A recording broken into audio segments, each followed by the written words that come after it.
أعوذ بالله من الشيطان الرجيم بسم الله الرحمن الرحيم. Ini jangan sampai kita melewati begitu saja, ya. Jadi barang siapa yang membaca doa awal tahun, ada doa awal tahun, ada akhir tahun, ya.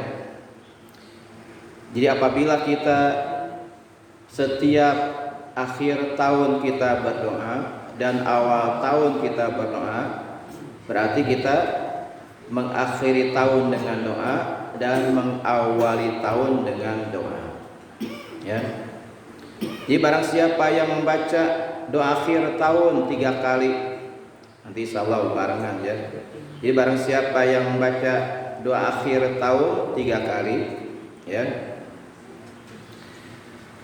maka akan mendapatkan perlindungan dari Allah Subhanahu wa taala, ya, dan dari fitnah dan tipu daya setan, serta pengampunan dari semua dosa selama setahun ke belakang.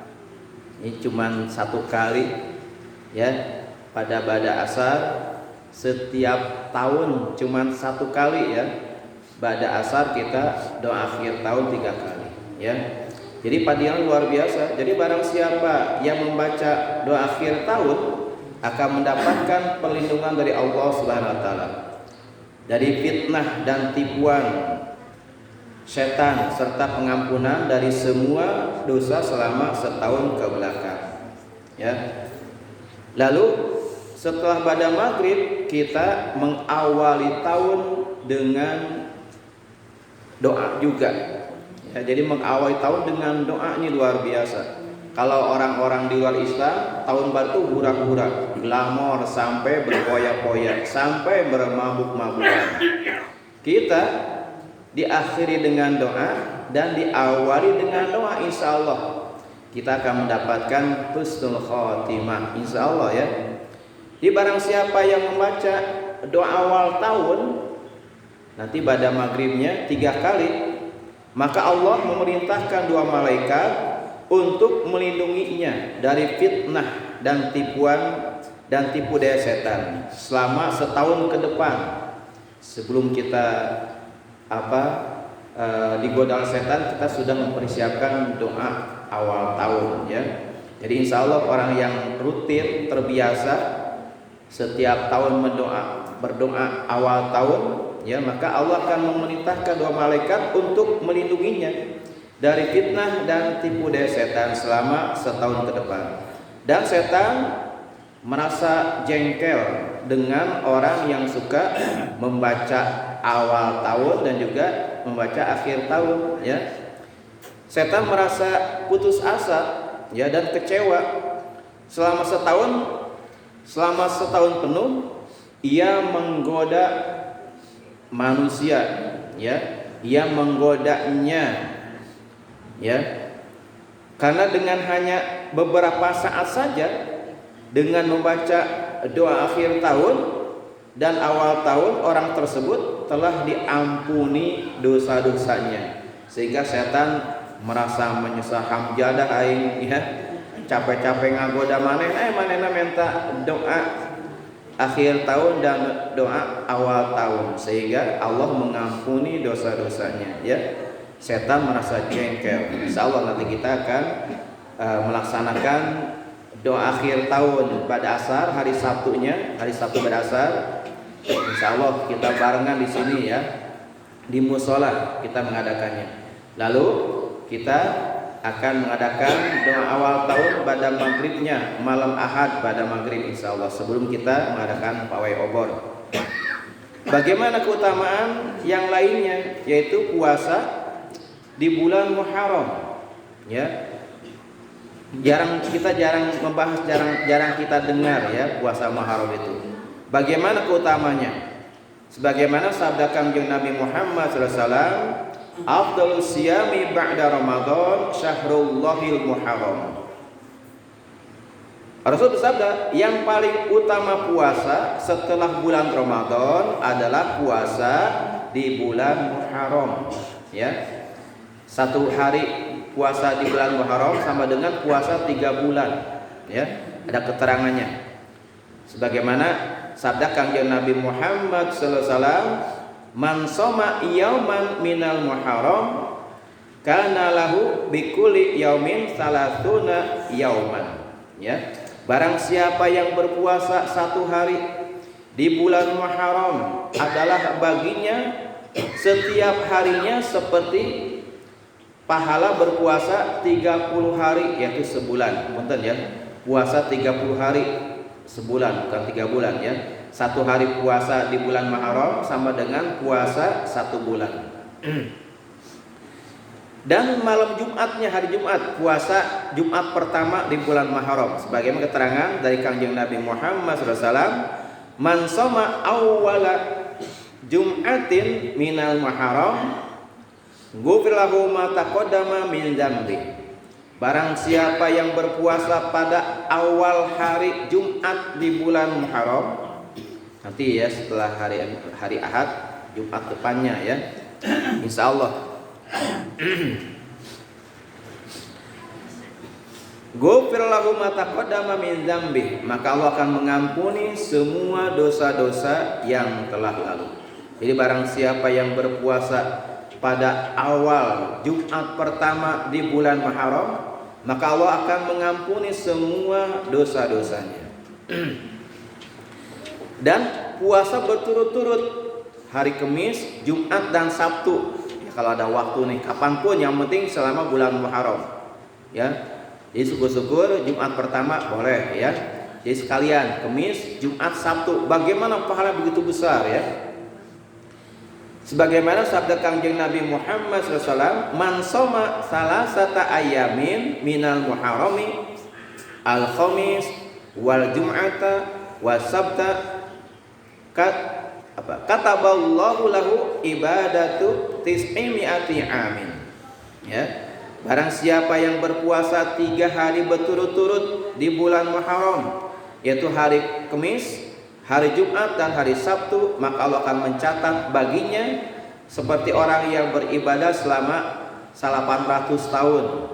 Ya, 3 hari berturut-turut. Mampu nggak? Mampu insya Allah. Ya, puasa Ramadan sebulan aja mampu ya. Jadi ini fadilah amal, walaupun hadisnya dhaif nggak apa-apa untuk fadilah amal. Ya, jadi hadis dhaif ini bisa untuk dipakai untuk fadilah amal. Untuk hujah ini tidak bisa, tapi untuk fadilah amal boleh ya. Jadi selama hadis tersebut adalah hadis dari Rasulullah walaupun dhaif, boleh dipakai untuk fadilah amal ya. Yang tidak boleh hadis palsu, hadis maudhu, yang tidak boleh itu ya. Dan puasa akhir tahun ya, nanti akhir tahun kita puasa dan awal tahun kita puasa ya. Akhir tahun berarti kan hari Sabtunya. Jadi kita mengakhiri tahun dengan puasa dan mengawali tahun dengan puasa. Ya, kita tidak hura-hura, justru dengan puasa. Tahun baru kita dengan puasa, merenung tentang dosa-dosa kita yang telah lalu ya. Jadi Rasul bersabda, "Man shaumal yaumal akhir min dzilhijjah wal yaumal awwala minal muharram faqad khatama sanatal madiyata wa fataha sanatal qabilata bisawmi wa ja'alallahu kafaratan khamsina sanatan." Barang siapa yang berpuasa pada hari akhir bulan Dzulhijjah ya, tanggal 30 atau tanggal 29 Dzulhijjah ya, akhir bulan Dzulhijjah kita berpuasa, dan berpuasa pada awal bulan Muharram, jadi tanggal 1 bulan Muharram, faqad khatama sanata al-madiyata wa fataha sanata al-qabilata bisawmi ya.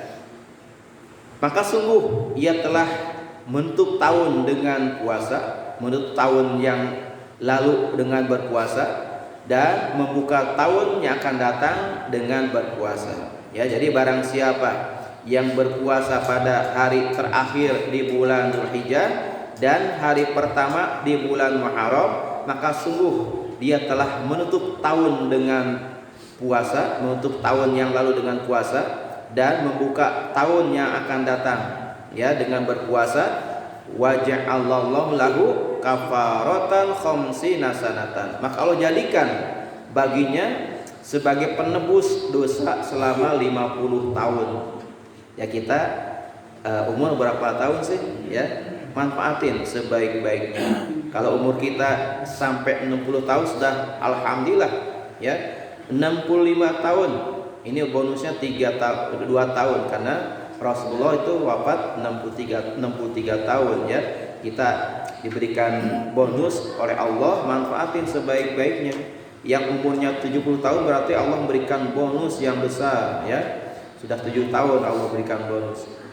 Jangan sampai kita menyia-nyiakan. Bagaimana kegiatan tradisi seperti pawai obor? Apakah ada dalilnya? Ada, jangan takut ya.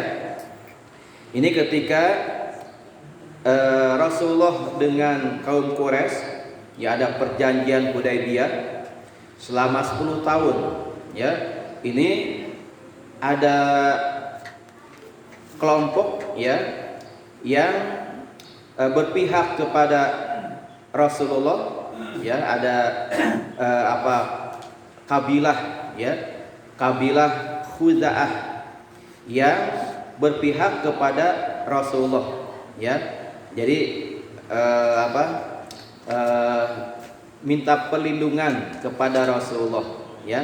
Jadi sekutunya Rasulullah. Jadi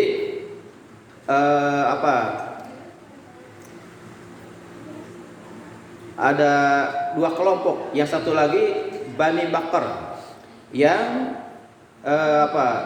berkelompok dengan orang-orang kafir Quraisy, sekutunya kafir Quraisy. Sedangkan Bani Khuza'ah sekutunya ada Rasulullah, kaum muslimin.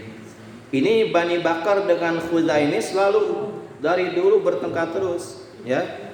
Dan selama perjanjian Hudaybiyah selama 10 tahun ya, umat Islam memanfaatkan ya dengan berbagai macam kekuatan militernya, dan pernah berperang dengan Romawi. Bayangkan ya, 3.000 kaum muslimin berhadapan dengan tentara Romawi 200.000, 3.000 melawan 200.000 gitu kan. Ternyata alhamdulillah ya, di situ mulai tersebar kekuatan kaum muslimin begitu luar biasa. Bayangkan 3.000 pasukan melawan 200.000 pasukan Romawi. Ya, akhirnya yang dipimpin oleh Khalid bin Walid dengan strategi yang luar biasa ya, bisa mengimbangi tentara Romawi. Akhirnya orang-orang kafir Quraisy merasa ketakutan ya. Begitu perjanjian Hudaybiyah, ini kelompok kaum Quraisy melanggar perjanjian. Di antaranya Bani Bakar yang menyerang Bani Khuza'ah ya. Jadi sampai ke Mekah dikejar gitu kan. Udah sampai Mekah, seharusnya kan nggak boleh, di Mekah itu tidak boleh ada pertumpahan darah. Tapi Bani Bakar melanggarnya, sampai dikejar, sampai ke Mekah, sampai dibantai itu ya Bani Khuza'ah. Akhirnya Bani Khuza'ah melaporkan kepada Rasulullah minta bantuan. Ya disitulah asal mulanya Fathul Mekah ya, ditundukkannya kota Mekah oleh kaum muslimin. Akhirnya dengan strategis yang luar biasa, Rasulullah mengumpulkan 10.000 prajurit untuk menaklukkan kota Mekah. Ini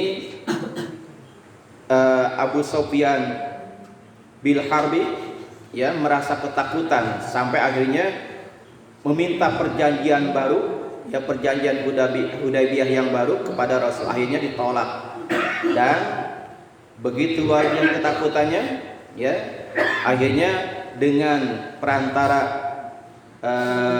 Sayyidina Abbas, paman Rasulullah, Abu Sufyan bin Harbi akhirnya masuk Islam ya, dan mengatakan dengan supaya mendapatkan kehormatan, jadi barang siapa yang masuk ke rumahnya Abu Sufyan aman Barang siapa yang masuk Masjidil Haram aman, ya.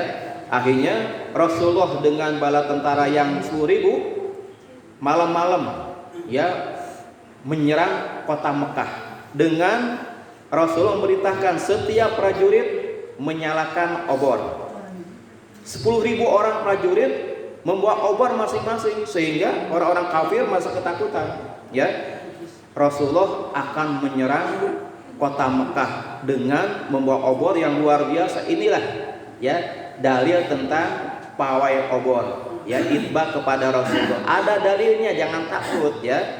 Begitu luar biasa orang-orang kafir Quraisy Mekah akhirnya merasa ketakutan dan ditundukkan dengan tidak ada pertumpahan darah dengan sebab memakai obor. Ya, disangkanya membakar kota Makkah, ternyata tidak. Ya, semuanya tunduk kepada Rasulullah dengan akhlak yang mulia. Rasulullah masuk kota Makkah tidak congkak dengan menundukkan kepalanya. Semuanya, tidak ada yang berani untuk mengangkatkan senjata. Semuanya, ya. Dan yang terakhir itu adalah putranya Abu Jahal, ya, yaitu Ikrimah bin Abi Jahal yang melarikan diri, tapi akhirnya dikejar oleh istrinya karena istrinya muslimah, akhirnya masuk Islam juga. Dan Ikrimah bin Abu Jahal akhirnya menjadi pahlawan pejuang mujahid Islam, ya. Ini jika bakal adanya pawai obor, ya. Mudah-mudahan kita nanti insya Allah malam Minggu, malam Ahad kita akan mengadakan acara tahun baru di Ciherang, karena ini program dari kepala desa, semuanya sama-sama kita merayakan dalam satu tempat, dan ada yang penceramahnya itu Habib dari Ciamis, insya Allah, ya. Insya Allah kita akan sama-sama bareng ke sana, mungkin bisa nyarter kendaraan, mudah-mudahan manfaatnya.